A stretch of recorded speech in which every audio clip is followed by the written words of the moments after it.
Marcos, capítulo 6, e vamos ler a partir do verso 1, mais uma vez esse texto, Jesus saiu dali e foi para a sua cidade, acompanhado dos seus discípulos.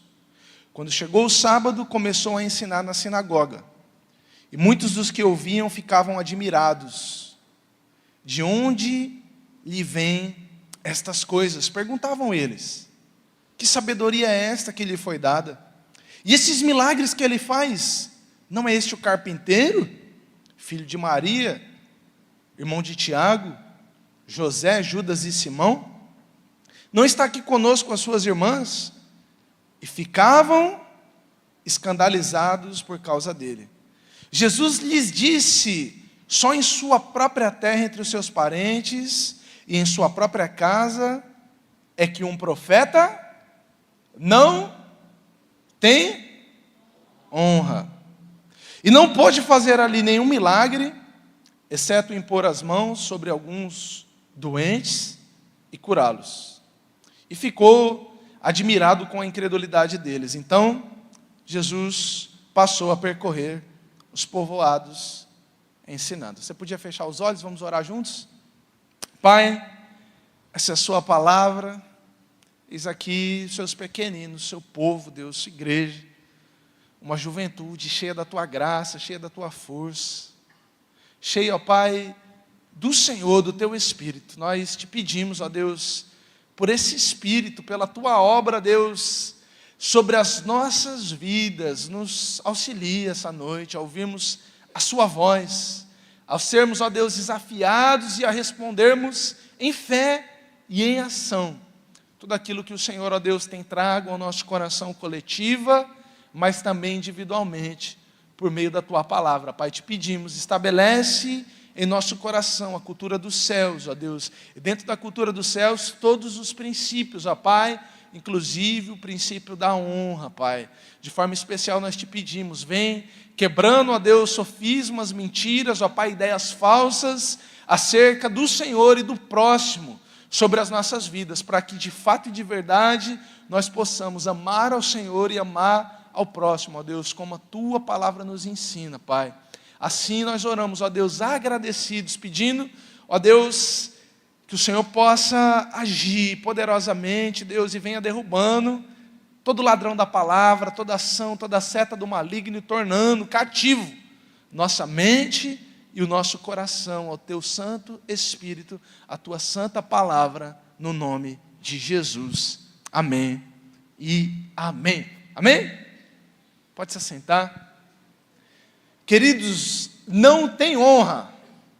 Estão lembrados quando estavam aqui 2 semanas atrás? Estamos falando sobre princípio de honra. E Jesus, no meio dos seus parentes, na sua cidade, pronunciou essa sentença: que um profeta não tem honra entre os seus parentes, entre a sua própria casa. Mas junto com esse pronunciamento, ele também deixou registrado para nós, na palavra, que essa falta de honra produz um fruto amargo.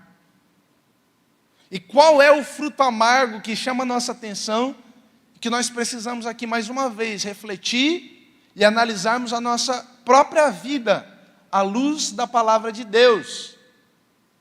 O fato é o seguinte: aonde há um espírito de desonra, uma cultura de desonra, aonde há desonra operando, vai dizer no verso 5, que o próprio Jesus não pôde fazer ali nenhum milagre. E quando o assunto é que o verbo de Deus, que o Filho de Deus, que o Todo-Poderoso não pôde, se estivesse dizendo não quis fazer nenhum milagre, a gente poderia entender. Ele é o Todo-Poderoso, ele não quis, está tudo certo. Mas quando a palavra, e nós sabendo que Jesus é gracioso, é amoroso, é misericordioso.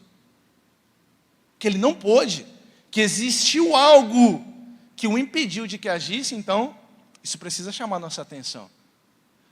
E observar a nossa própria vida da seguinte forma: será que na minha vida eu estou impedindo de que Jesus realize muitos milagres? Ou algum milagre?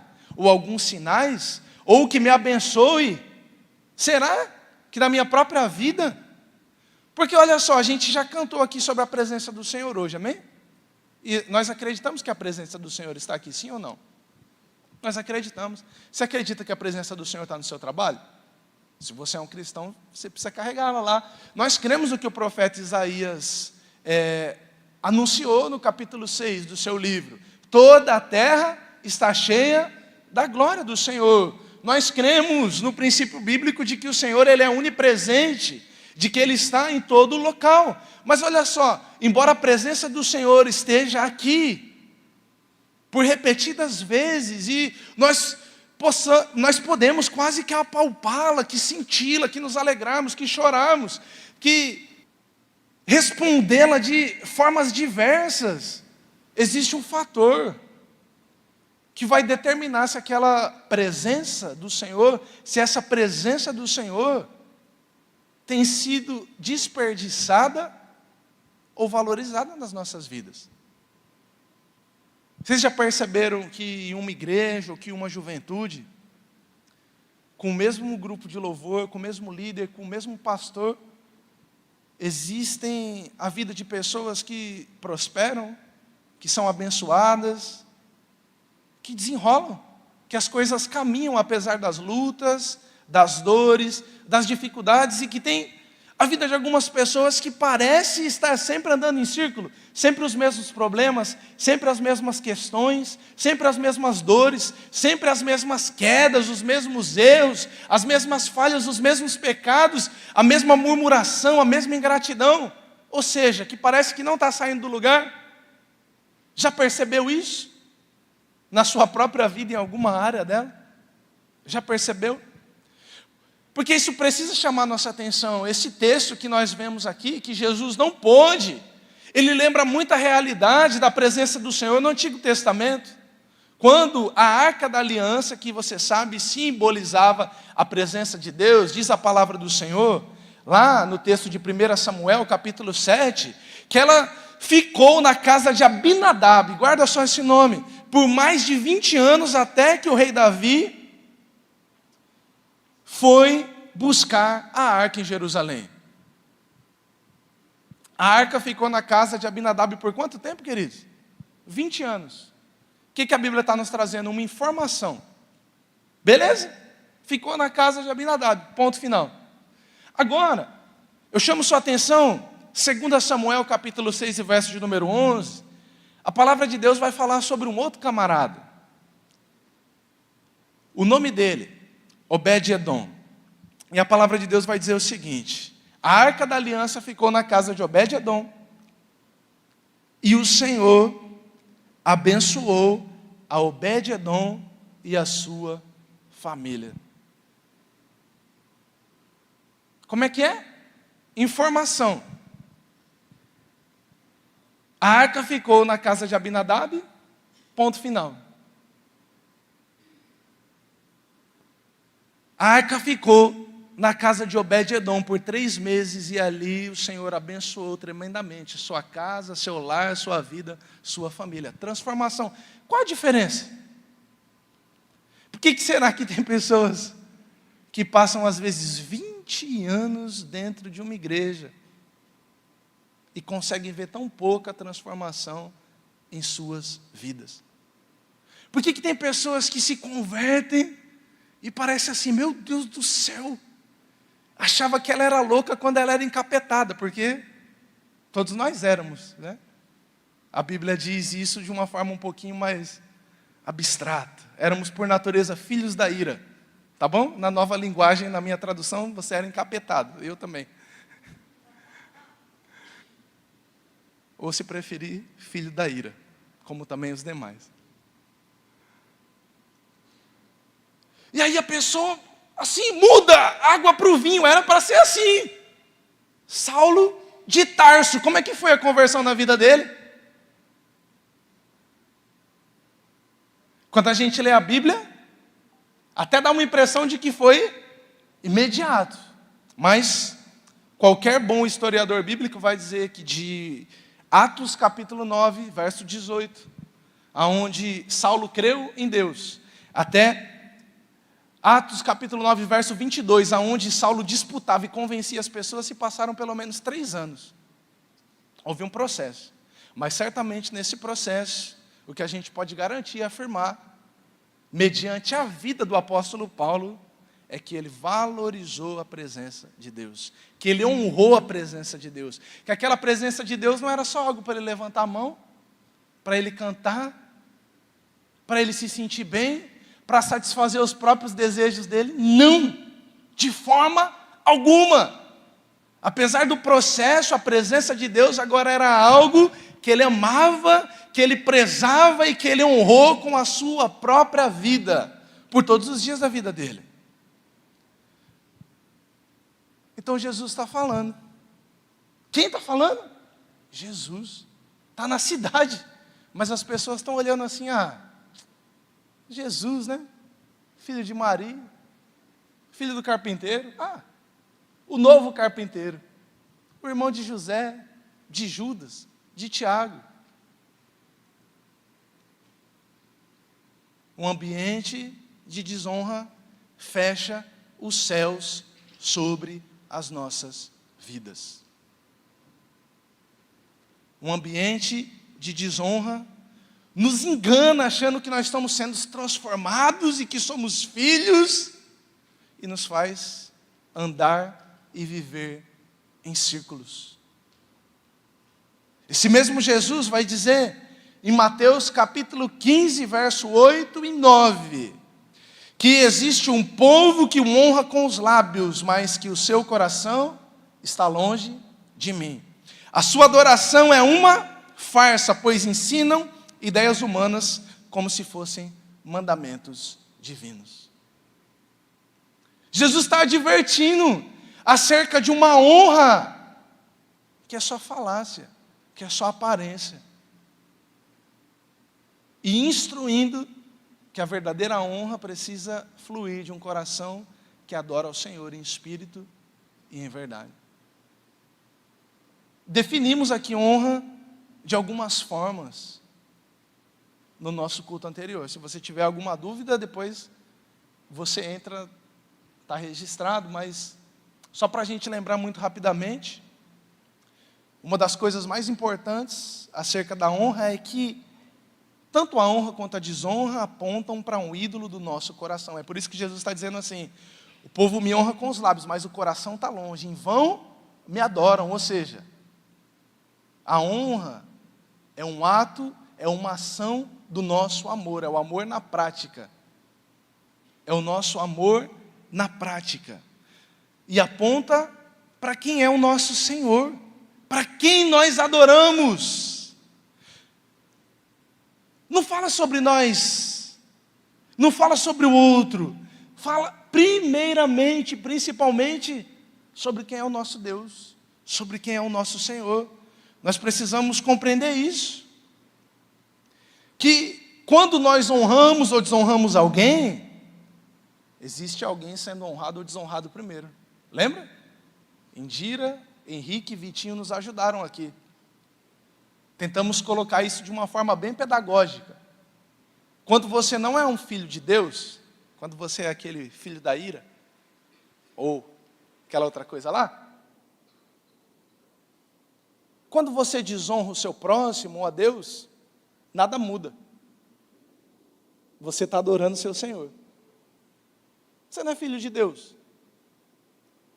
Honrar, desonrar, tratar bem, tratar mal, tanto faz. Está revelando seu Pai. Agora, quando somos filhos de Deus, aí é coisa estreita, meus irmãos. Porque existe um mediador entre Deus e os homens, que é também o mesmo mediador entre os homens e os homens. E nós vimos isso em 2 Coríntios 5, em 2 Timóteo. Então, quando eu sou um filho de Deus, agora eu não sou mais aquela coisa lá, filho daquele outro. Quando eu sou resgatado, regenerado, adotado como filho, justificado dos meus pecados, lavado e remido pelo sangue de Jesus, uma nova criatura. Então o amor de Deus é derramado no meu coração, por meio do Espírito Santo que me é dado. E esse amor nos constrange o amor de Cristo. E agora eu passo a viver a minha vida para que outras pessoas possam conhecer esse amor. E a Bíblia vai dizer em 2 Coríntios 5, a partir do 14, que a nossa vida é um apelo do próprio Deus, um instrumento do próprio Deus, para que o mundo perdido e por natureza também filho da ira, possa se reconciliar com esse Jesus. Eu gosto muito, embora tenha muito cuidado com a nova tradução na linguagem de hoje, como o autor, o tradutor da paráfrase vai colocar esse texto. Ele vai falar, resumir isso que eu estou dizendo, que então Deus usa a nossa vida para fazer com que aqueles que são inimigos de Deus possam se tornar amigos de Deus. E como é que é isso na prática? Como é que é isso na prática? Se eu amo a Deus, eu amo também o meu próximo. E se eu amo a Deus e amo o meu próximo, eu honro a Deus e honro o meu próximo. E se eu amo a Deus e desonro o meu próximo, eu preciso saber que eu estou desonrando primeiro a Deus. Então é o teatro, não vamos fazer hoje de novo, mas depois vocês podem entrar para ver a Indira arrasando. Mandou bem, Indira. Você consegue entender isso? Quando eu desonro os meus pais, estou desonrando a Deus primeiro. Se você é um cristão, tá? Se você não é, tranquilo. Pode vir para o próximo JNI. No próximo tema você abre seus ouvidos e o coração. Não vai fazer tanto sentido. Embora você pode aprender alguns princípios morais que a sociedade também precisa. Se você é um cristão, quando você desonra o seu chefe, você está desonrando a Deus primeiro. Se você é um cristão, aí a coisa é tão pesada, quando você desonra o presidente da república, você está desonrando a Deus primeiro. Seja o presidente anterior, seja o atual.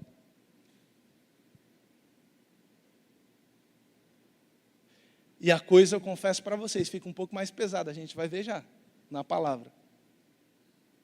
Quando você desonra os seus líderes espirituais. Porque quando você desonra os seus pais, beleza, você está desonrando a Deus. Mas você pode tomar umas palmadas. Uma cintada. No meu caso de adolescente, minha mãe pegava a vassoura. Não sei como é você. Fazia academia na adolescência, eu fui ficando fortinho. Chinelada, a mão dela, ela falava, vou machucar minha mão mais não, vou pegar o cabo de vassoura, moleque. Eu pegava o cabo de vassoura e corria atrás de mim. Se você desonrar o seu chefe, você pode ser mandado embora. Qualquer hora ele enjoa da sua cara, tchau. Se você desonra o presidente, as medidas estão um pouquinho mais bruscas, viu? Cuidado para mexer com as lideranças governamentais. Agora o negócio está ficando pesado. Qualquer hora pode aparecer uma viatura na sua casa e vai dar ruim para você. Mas quando você desonra a figura de um profeta, de um líder espiritual, meu amigo, a gente vai ver na palavra que aí é o próprio Deus, porque um líder espiritual maduro, ele sabe viver feliz e contente em toda e qualquer situação. Ele não depende, ele não precisa da sua honra. E a gente precisa compreender exatamente isso. A honra é uma semente que está na nossa mão. E que ela vai trazer bons frutos para o reino de Deus. E depois do reino de Deus, o principal beneficiado sou eu mesmo. E a desonra, da mesma forma, vai trazer frutos. Principalmente denegrindo o nome do Evangelho. O nome do nosso Deus, quando a gente desonra. E depois é a minha própria vida que está em maus bocados. Vamos ver isso aqui na palavra de Deus.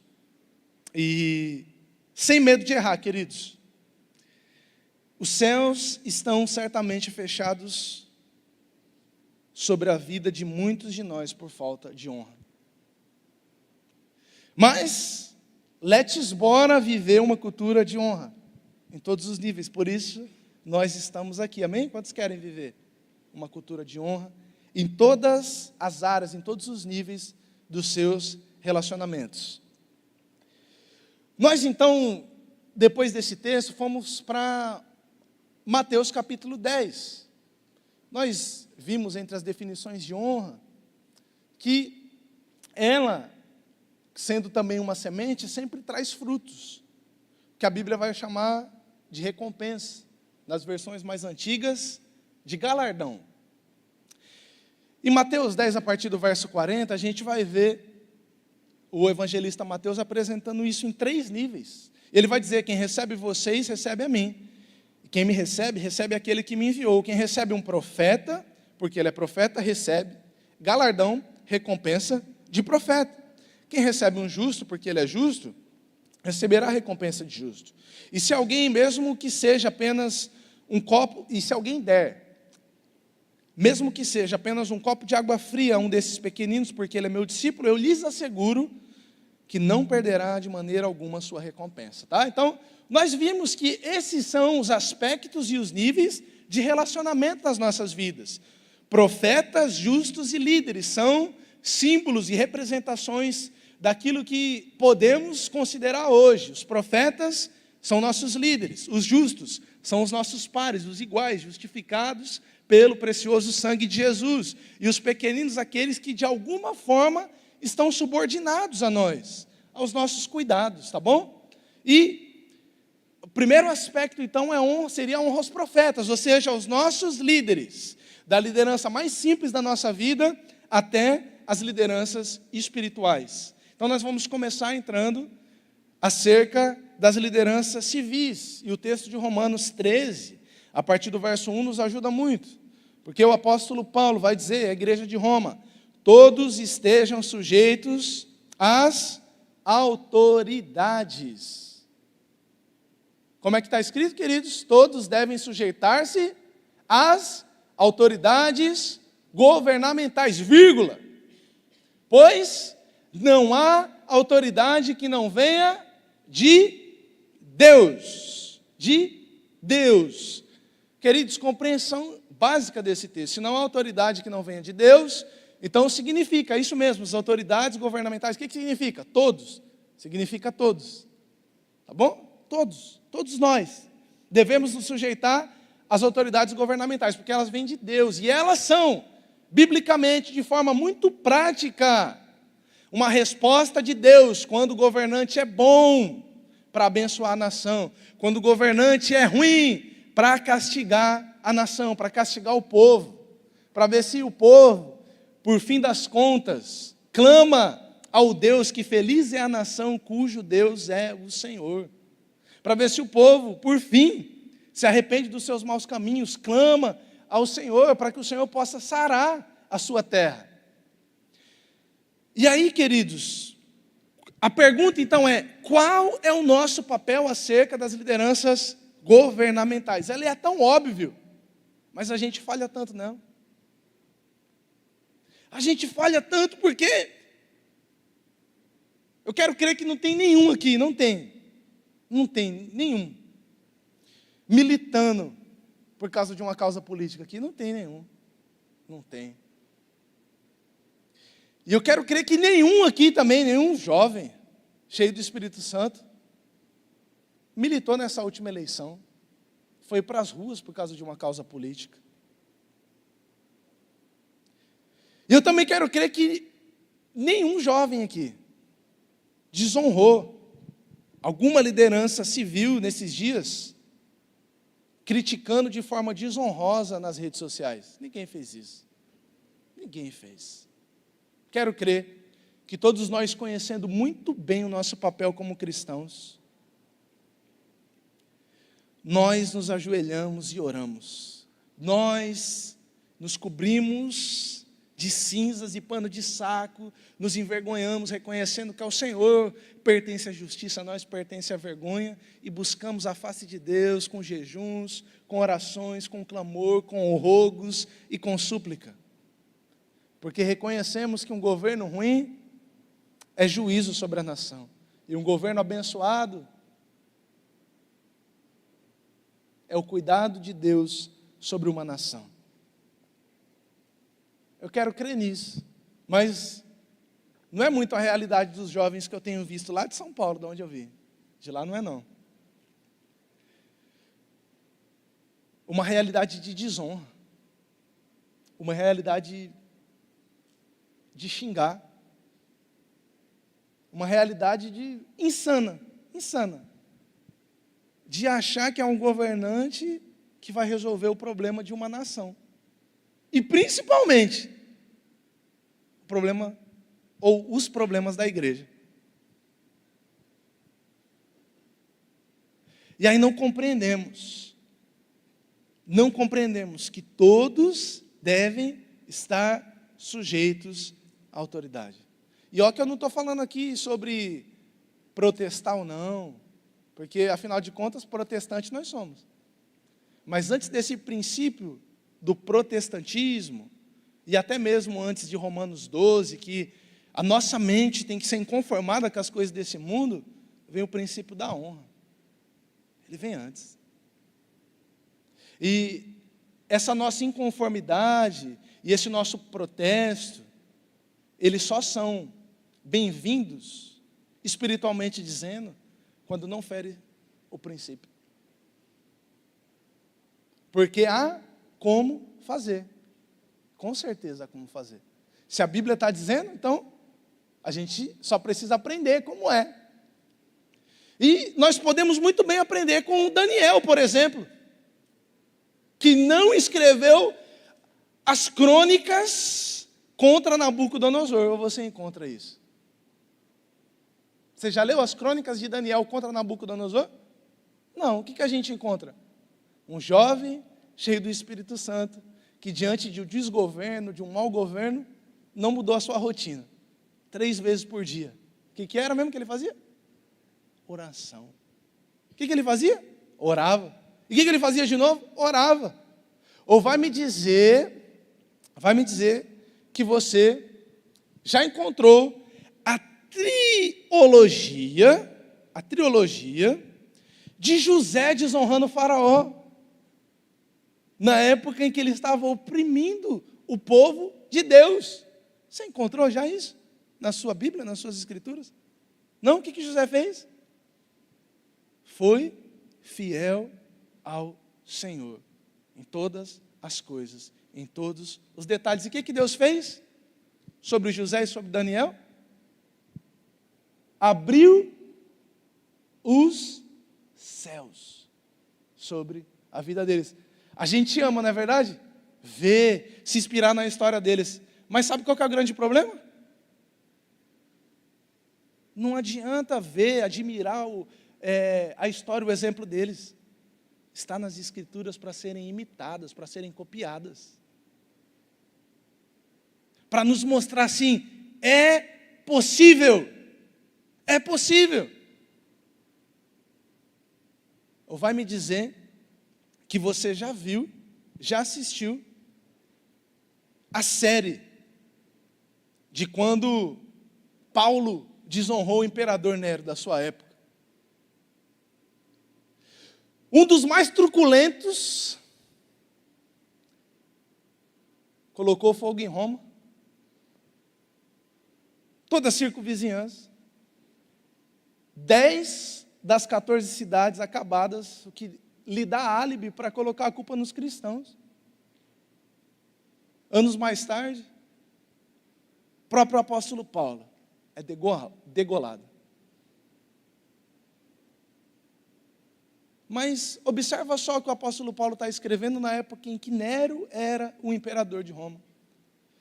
Observe comigo 1 Timóteo capítulo 2 e verso de número 1.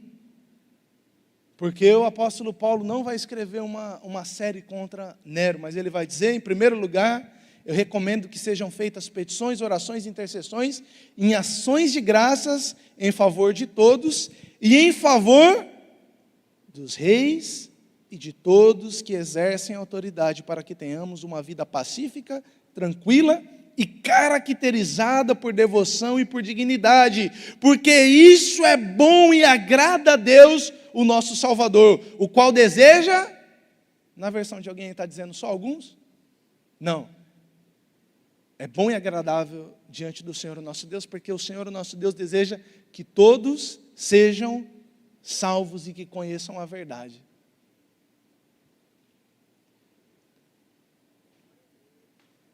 Gente, se a igreja não orar pelos governantes, será que alguém vai orar? É fácil, gente. É muito mais fácil protestar, não é verdade? Reclamar, xingar. Agora a pergunta para nós essa noite é honroso? Está honrando a Deus? Mas eu preciso desonrar mesmo, olha só. E não estamos falando, gente, de forma alguma aqui de A ou B, não. Mas a questão é, antes de você desonrar Ele, quem é que você está desonrando primeiro? Quem é o Senhor do seu coração? A quem você adora? Quem é o seu Deus? Menino, boy, para de usar a sua rede social e a sua vida como um instrumento de desonra. Eu quero ver se você que saiu aí e que acha que deve protestar com desonra, ou com muita veemência, eu quero ver você nos evangelismos que a gente vai fazer aqui em junho. Se você vai postar, se você vai orar, se você vai abraçar alguém. Eu quero ver quem você adora. Eu quero ver você. Quero ver você nos evangelismos, com cartaz dizendo assim, foi por você que Jesus deu a vida dele em amor. Eu quero ver se você vai mandar, se você vai colocar uma camisa e vai estar disposto a abraçar alguém aqui, ó, no meio da festividade junina, que todo mundo vai estar vindo beber, que a gente vai estar falando. Você vai beber, vai voltar a ter sede, mas se você beber da água que Jesus lhe der, nunca mais você terá sede. Quero ver você. Já podemos orar e embora? Está só começando, viu? Calma. Honra, parte 3, carregando.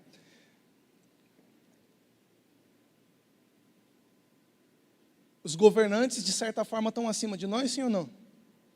São uma voz profética de Deus, seja para mal ou para bem nas nossas vidas, sim ou não? Então nós devemos clamar e orar para que possam ser voz de bênção, para que sejam voz de Deus e não do caos. Protestar tem o seu lugar, tá certo? Sou contra não. Mas é hipocrisia protestar sem uma vida de oração. É o que as Escrituras dizem, não eu. Mas temos outras lideranças sobre a nossa vida. O que dizer das lideranças familiares? Efésios capítulo 6, a partir do verso 1, a palavra de Deus nos diz: filhos, obedeçam aos seus pais no Senhor, pois isso é justo. Honra o teu pai e a tua mãe, pois este é o primeiro mandamento com promessa, para que tudo te ocorra bem e tenhas vida longa sobre a terra. Qual que é a promessa de Deus para quem honra pai e mãe? Tudo ocorrendo bem e vida longa na terra. Agora, o que acontece com quem desonra pai e mãe então? A vida vai para frente, prospera? Tudo ocorre mal. E os seus dias vão ser poucos e se prolongarem vão ser de sofrimento. Olha só, como é preciosa a palavra do nosso Deus, porque mandamento com promessa já está lá na lei e Deuteronômio. E quando quando o Senhor está dando para Moisés os mandamentos e os 4 primeiros, com relação a honrarmos a Deus, não terá outros deuses diante de ti, não fará para ti imagem de escultura, não tomará o nome do Senhor seu Deus em vão, lembra-te do sábado para guardá-lo. Em seguida ele vai começar a dizer mandamentos acerca de honra ao nosso próximo, ou seja, de atos práticos de amor ao nosso próximo. E antes de dizer não matarás, não adulterarás, não furtarás, não dirás falso testemunho e não cobiçarás mulher do próximo, o Senhor vai dizer o 5º mandamento, que é um mandamento com promessa. O primeiro deles, honra, ou seja, não é uma questão negativa daquilo que não devemos fazer, mas sempre é primeiramente sobre aquilo que devemos fazer, necessitamos fazer, precisamos fazer. E que ação é essa? Honrar. Porque quem honra o pai e mãe, muito dificilmente vai matar, vai adulterar, vai roubar. Você sabia que até os filhos de traficantes não são ensinados esses princípios? Os pais colocam na melhor escola. Muito dificilmente os pais desejam, sonham que querem seguir aquele mesmo caminho. Porque os pais são instrumentos de Deus na nossa vida. Não estou dizendo que eles são perfeitos. Quem tem o pai perfeito aí? Deixa eu ver. Ninguém tem. Mas são instrumentos de Deus nas nossas vidas. A Bíblia não diz assim: honra o seu pai se ele for pastor, se ele for cristão, se ele for diácono, se ele te der o iPhone novo todos os anos. Não! O mandamento é simplesmente honra. Honra, porque isso é bom e agradável ao Senhor.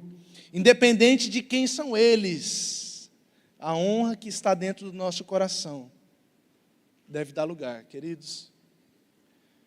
Foi a primeira coisa que mudou na minha vida quando eu encontrei Jesus. Tinha vergonha, raiva dos meus pais. E foi a primeira coisa, um desejo de quando eu saí dali, daquele encontro com Deus, eu pensei, como é que eu posso honrar os meus pais agora? O que eu posso fazer? É voltar da bênção que eu não queria mais, mas eles tinham me ensinado? Voltar da bênção. Eu ficava pensando dos meus amigos que tinham um lar mais funcional, eu achava tão bonito o filho dando beijo no pai, só que não tinha essa memória em canto nenhum da minha vida. Depois que eu me converti, eu me tornei um beijoqueiro, inclusive do meu pai. No começo era assim, como você beijar um poste, mas depois ele já colocava o rostinho assim de lado, tá? Começava a dar um abraço assim no meu aniversário, bem distante. Aí passado alguns anos já me abraçava. Toda a minha vergonha se tornou em alegria, em gratidão pelos meus pais. Porque eu entendi que a palavra do Senhor simplesmente diz honra. E não depende daquilo que está no outro, depende de quem eu adoro, de quem é o meu Deus, de quem é o meu Senhor. Mas a palavra do Senhor vai seguir dizendo ainda sobre as lideranças, que estão simbolizando os profetas, e que tem uma voz profética. Se tem alguém com uma voz profética na nossa vida, são os pais. Queridos, eu me lembro, sentado em uma mesa, jantando, com um pastor da igreja Batista da Lagoinha, lá de Minas Gerais, em uma conferência que a gente fez em São Paulo, ele me contando acerca de um jovem lá da igreja dele. Esse jovem tinha a mão mirrada, o braço, e ficou assim, ele não nasceu assim, ficou de repente, foi para neurologista, fez todos os exames, tudo normal, nada justificava aquilo. E aquele jovem incomodado com aquela situação na sua vida, foi para o gabinete pastoral, contando a sua vida, e o pastor, com discernimento espiritual de Deus, perguntou assim: mas você já fez de tudo mesmo? Mas me conta um pouquinho, como é na sua casa o seu relacionamento com seus pais? Aquele jovem falou: relacionamento com os meus pais não é muito bom não, eles não me honram. Eles não te honram? Eles sempre dizem palavras para me destruir. Dizem palavra para te destruir? Como assim? Que tipo de palavra? Minha mãe sempre disse, porque eu era muito bagunceiro desde pequeno, que eu tinha a mão podre, que nada que eu fizesse ia dar certo. Sua mãe te disse isso? O pastor aconselhou o jovem acerca dos perdões que ele precisava pedir para a mãe pelos comportamentos infantis, da adolescência e da juventude, mas também falou, você vai até a sua mãe, e você vai pedir para ela tirar essa palavra no nome de Jesus, e vai dizer que você é uma bênção, que você foi dado por Deus a ela naquela casa, que suas mãos não são podres. Sabe o que aconteceu, queridos? Sabe o que aconteceu? Já sabe, né? O jovem chegou, pediu perdão para os pais, disse que conversou com o pastor e falou, mãe, você sempre falou uma coisa que me feria, que me magoava, que me feria demais, isso fazia até mais ódio de você. Mas hoje eu quero te pedir, tira essa palavra, não fala mais isso sobre a minha mão, não. E a mãe abraçou o filho, tirou aquela palavra, chorou com o filho, e em questão de semanas a mão do menino foi voltando, a mão é perfeita do menino. Às vezes a gente acha assim, nossos pais não sabem de nada. Queridos, a palavra do homem não tem todo o poder, tá? Todo o poder está sobre Deus. Mas as nossas palavras, algum poderzinho pequenininho pelo menos, elas têm. E uma palavra de honra vinda dos pais, que são uma voz profética sobre a vida dos seus filhos, pode mudar muitas coisas. Mas não são somente os governantes e os pais, queridos. Quantos trabalham aqui? Quantos estão procurando emprego? Deixa eu ver para mim orar por você também. Quantos ainda? Tem? Alguém desempregado? Deixa eu ver. Pode dar um sinal com a mão, fica com vergonha não, filho. Ah, tem gente querendo mudar de emprego ali, ó. Quem quer mudar de emprego? Deixa eu ver. Glória a Deus. Vamos avançar mais um pouquinho, a gente já vai orar, tá, gente? Mas deixa eu falar aqui pelo menos das vozes que devemos honrar e que estão, de certa forma, com responsabilidade sobre a nossa vida. Porque na continuidade do texto de Efésios, capítulo 6, dá uma lidinha comigo aí agora do verso 5 ao verso 8. Nós vamos aprender que devemos honrar o Senhor através do nosso trabalho. E a palavra do Senhor vai dizer, escravos, obedeçam os seus senhores terrenos, com respeito e temor, com sinceridade de coração, como a Cristo. Obedeçam-lhes não apenas para agradá-los, quando eles os observam, quando estão te vendo, mas obedeçam-os como escravos de Cristo, fazendo de coração a vontade de Deus. Sirvam aos seus senhores de boa vontade, como servindo ao Senhor e não aos homens. Porque vocês sabem que o Senhor fará o quê? Recompensará cada um pelo bem que praticar, seja escravo, seja livre. Queridos, aqui mais uma vez uma promessa de galardão, de prosperar os seus caminhos. Quando você honra Ele, Deus está dizendo, eu retribuo, eu faço as coisas prosperar. E sirvam eles, lembrando que primeiro, antes de servir eles, vocês estão servindo a mim. Porque se você é cristão, sempre antes de você agir com alguém, você está agindo com o seu Senhor. Se você honrar ou desonrar, você está desonrando o seu Senhor primeiro. E aí, queridos, mundo, ambiente profissional, o lugar de prova de Deus sobre as nossas vidas. O lugar onde a gente é forjado. Onde a gente cresce, cresce ou morre. Não tem como. O único local de trabalho perfeito era no paraíso, querido. Que Deus deu o trabalho para o homem antes da queda. E ele escolheu bonitinho, não é verdade? O elefante não parece elefante? A girafa parece com o quê? E o leão parece que tem cara do quê? Você viu? O trabalho antes da queda era perfeito. Tudo ficou perfeito. O homem deu o nome para os bichos, ficou tudo certinho. Mas depois da queda, querido, agora é com suor. É com suor. É trabalhoso. E é um local de extremo crescimento e amadurecimento no nosso ambiente profissional. É certo. Agora, por que será que aquilo que por tantas vezes é motivo da nossa oração, do nosso desespero, Senhor, abre uma porta, eu estou disposto a fazer o que precisar, né? Porque quando a coisa aperta, quem é que não corou aqui dessa forma? Queridos, 3 anos atrás, eu já formado, bem estabelecido acadêmica e profissionalmente na minha área, tinha resolvido assim, vou viver para o ministério. Aí chegou a pandemia, as coisas apertaram no ministério, vou voltar a trabalhar.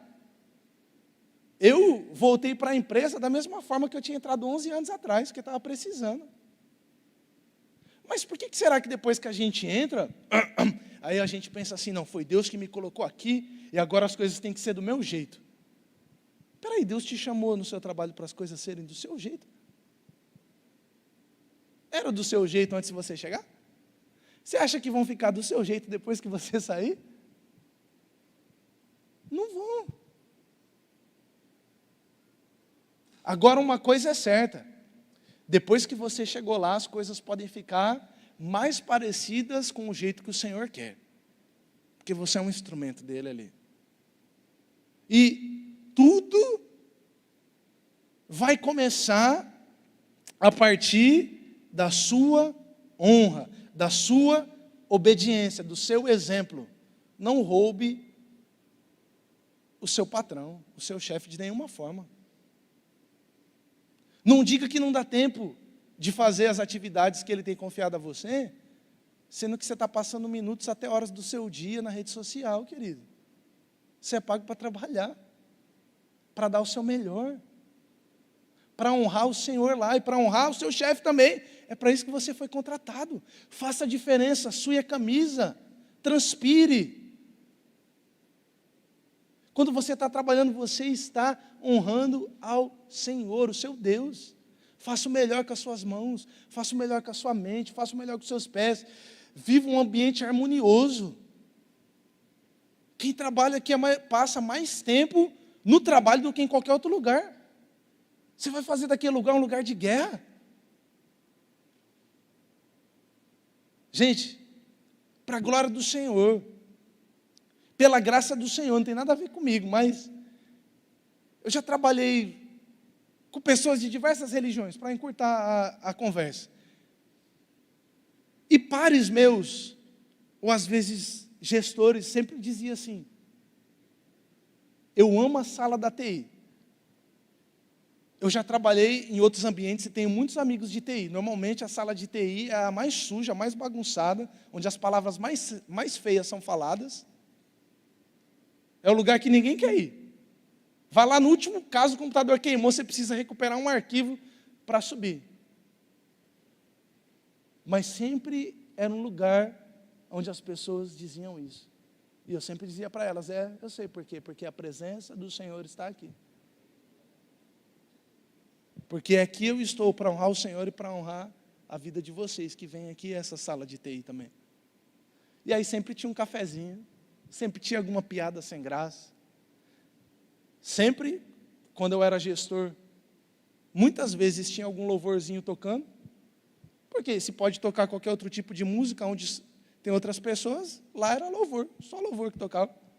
Era para a honra do Senhor. Se incomodava algumas pessoas. Mas eu não os desonrava e nem o meu chefe. Sempre meu gerente aprovava aquelas músicas que estava tocando e ele deixava eu organizar um ambiente porque ele confiava em mim. Deixa eu falar para vocês, para encurtar essa história. Um vídeo já antigo do Fantástico, tem bem uns 15 anos pelo menos, porque eu acho que eu era adolescente ainda. De um funcionário.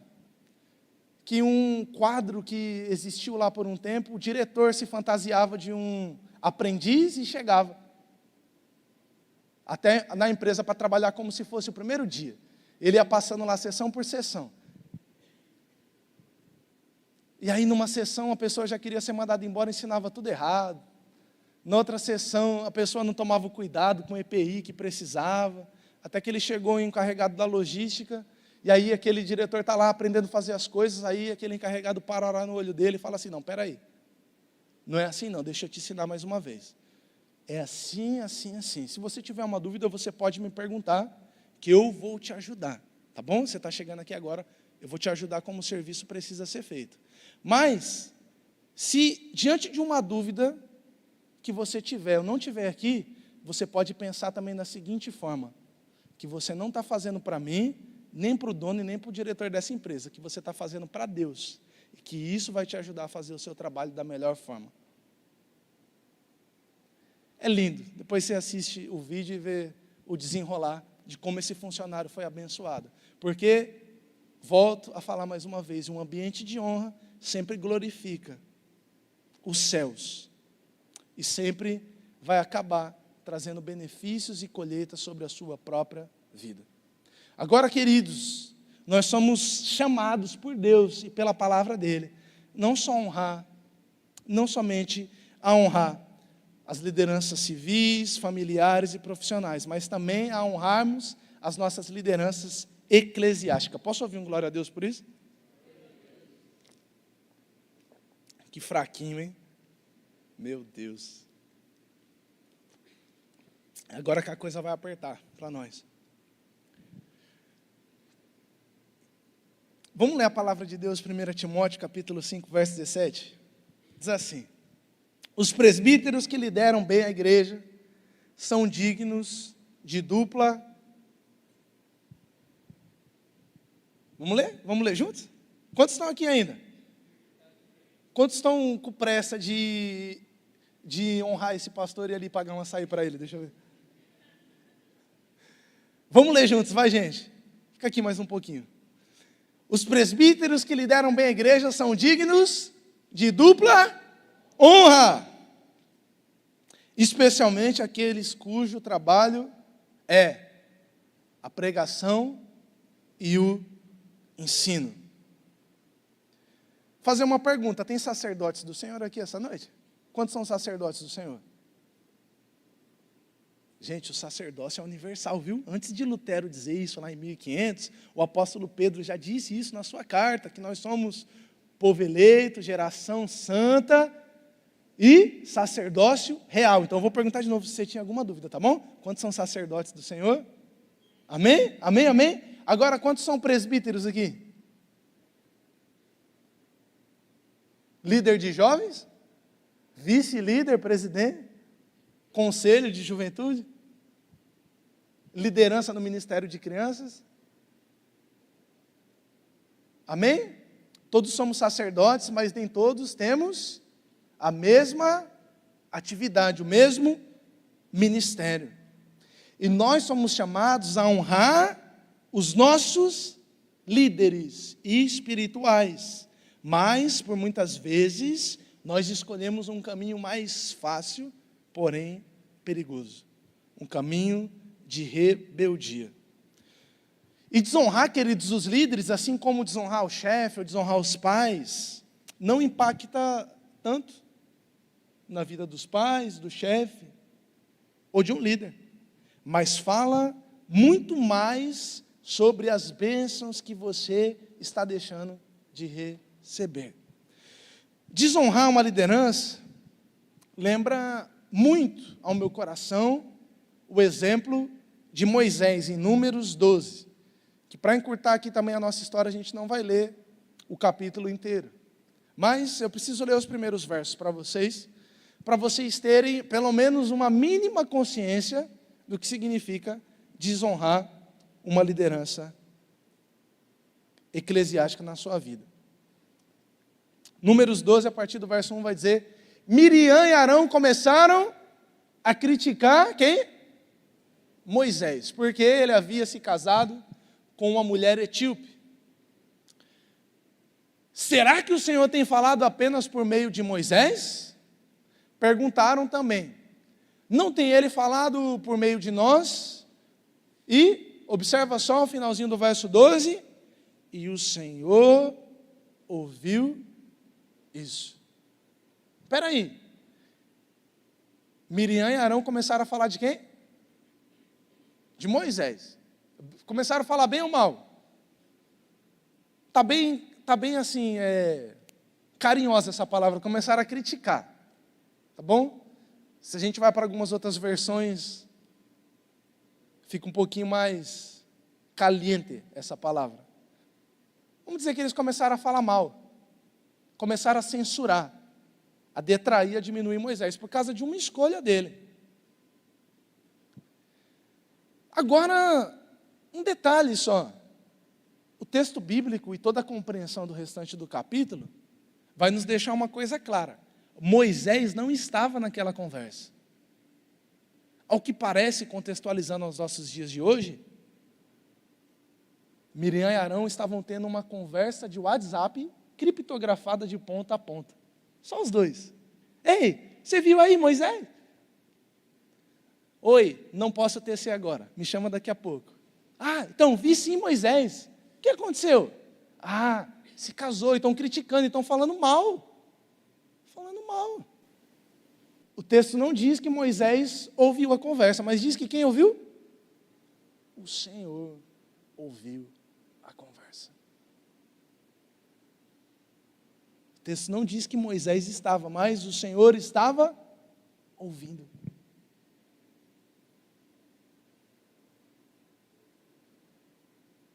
Miriam e Arão estavam desonrando Moisés. Mas antes de desonrar Moisés, eles estavam desonrando ao próprio Deus, ao Senhor. Queridos, quando a questão é desonra a um líder, seja ele os nossos pais, um presidente, seja ele um pastor, um líder ministerial, alguém que o Senhor colocou para caminhar com a gente, esse espírito de desonra, ele atua de forma rebelde e crítica. Você pode ver, eu não concordo, você viu o que fez? Ah, eu teria feito melhor, eu teria feito diferente. Querido, quando Deus te levantar para ser no lugar dele, faça. Mas enquanto o Senhor não te levantou, apoie. Dê ideias. Esteja junto, para que aquilo que você diz não venha a ser rebeldia e crítica, mas venha a ser uma construção de um reino que é maior do que vocês dois juntos. Quando há espírito de desonra sobre um ambiente espiritual, as consequências são um pouco graves à luz daquilo que aconteceu com Miriam. Porque o verso de número 10 desse mesmo texto vai dizer que a nuvem que simbolizava a presença do Senhor, você se lembra? Da nuvem que estava com o povo no deserto, se afasta da tenda, e quando a presença do Senhor se afasta, as consequências são terríveis. Miriam fica leprosa e a sua aparência era como de neve. Arão olha para ela e ela está leprosa. Você se lembra um pouquinho o que significa lepra no Antigo Testamento? Além de simbolizar pecado, o leproso tinha que ficar fora do arraial, tinha que sair da comunhão. Quando, queridos, nós temos um problema com alguém, uma discordância com alguém, a recomendação bíblica é que a gente não vá mandar mensagem de WhatsApp para outra pessoa que não é aquele alguém, que a gente vá procurar outra pessoa para falar, você viu? Você viu? Cuidado, o Senhor está? O Senhor está? Quantos estão entendendo? O Senhor está ouvindo. Não fale sobre alguém com quem não pode resolver e responder. Fale com quem, de repente você está até com ranço, você está até irado, você está até discordando, mas fale com a pessoa. Fale com a pessoa. Tem algo para resolver com o Ryan? É com o Ryan que você deve falar, querido. Porque se você vier falar do Ryan comigo, o Senhor está ouvindo. Porque nesse espírito de desonra, crítica, censura e rebeldia, o que muitas vezes a gente quer não é resolver a situação, a gente quer se sentir bem, porque eu fui ali, acabei com ele. Aí eu saio assim, ai, agora eu estou tão bem. Aí você alterou a imagem que o irmão deveria ter do Ryan. Que você colocou a sua imagem. Que pode talvez até estar correta, mas que você deveria resolver com ele. ou que possivelmente está minimamente distorcida, porque você agiu em desonra. Independente da situação a resolver, o nosso papel é honrar. É honrar. E a Bíblia dá a recomendação de como tratar uma questão até que seja difícil, que seja de denúncia de pecado. Se precisar denunciar, a Bíblia ensina a fazer isso sem desonrar. Vai chamar 1, 2, 3 pessoas, você não vai postar na rede social, você não vai sair falando para todo mundo, olha aqui o que o fulano fez comigo, porque Deus ama a unidade. E essa visão que o Senhor deu para o Ryan em sonho, do diabo querendo destruir a unidade da igreja, queridos, é mais real do que o ar que a gente pode respirar. E como é que o diabo faz isso? Atuando em espírito de desonra. E você vive andando em círculos, em círculos. Pastor, mas qual é o exemplo de honra à liderança, queridos? Observa o exemplo de Ana. Observa o exemplo de Ana. Encontramos em Ana um exemplo de maturidade e de honra. Por quê? O profeta estava errado acerca dela. O profeta falou assim, mulher, você está bêbada, você está chapada, você está muito louca. E a Ana teve humildade de honrar aquele profeta e de falar, não, espera aí, eu acho que eu não estou me comunicando bem. Mas, eu estou me comunicando com Deus primeiro, tá? É diante do Senhor que eu estou abrindo o meu coração, que eu estou me rasgando, que eu estou me derramando. E agora, queridos, olha só o poder da honra e da desonra. Mesmo aquele profeta, Eli, estando equivocado acerca da situação de Ana, por causa da semente de honra de Ana, dela ter as manhas, a moral, a humildade de explicar para ele o que estava acontecendo, ele falou, é isso? Então vá e se faça conforme a sua oração. E sabe o que aconteceu, queridos? Se fez conforme a oração dela. Por causa de uma palavra liberada de uma autoridade espiritual, ainda que aquela autoridade espiritual também tenha os pés de barro, seja falho, seja homem, seja um vaso frágil como você é. Vamos nos colocar em pé? Vai ter parte 3, tá, gente? Não falte. Amém ou misericórdia? Ixi, que amém fraco, meu Deus. Gente, o Senhor nos chama para viver uma cultura de honra. Uma última coisa sobre liderança eclesiástica, Hebreus 13:17, a palavra de Deus diz assim, obedeçam a seus líderes, façam o que disserem. O trabalho deles é cuidar de sua alma, e disso prestarão contas. Dê-lhes motivo para trabalhar com alegria e não com tristeza, pois isso certamente não beneficiaria vocês. Vamos só fazer uma aplicação rápida, tá bom, desse texto.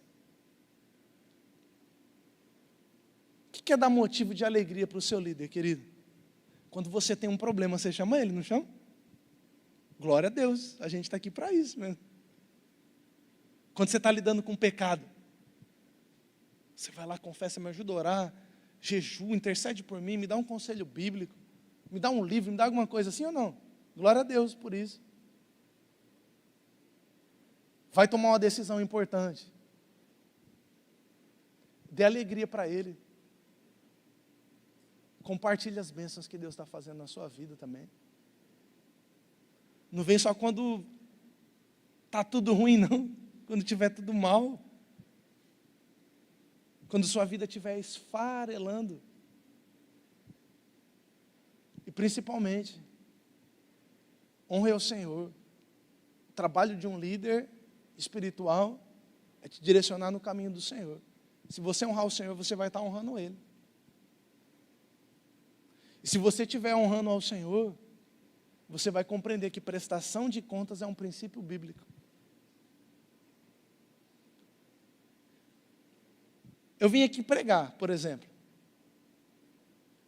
É por um chamado de Deus, é claro, tá? Eu e a minha família aqui. Mas eu não vim pregar para as paredes, né? Senão eu pregava para as paredes lá de casa, sim ou não? Quando você está aqui, com os ouvidos abertos, você está honrando o Senhor, você também está honrando quem está pregando, quem está ministrando. Quando você é dessa juventude, e você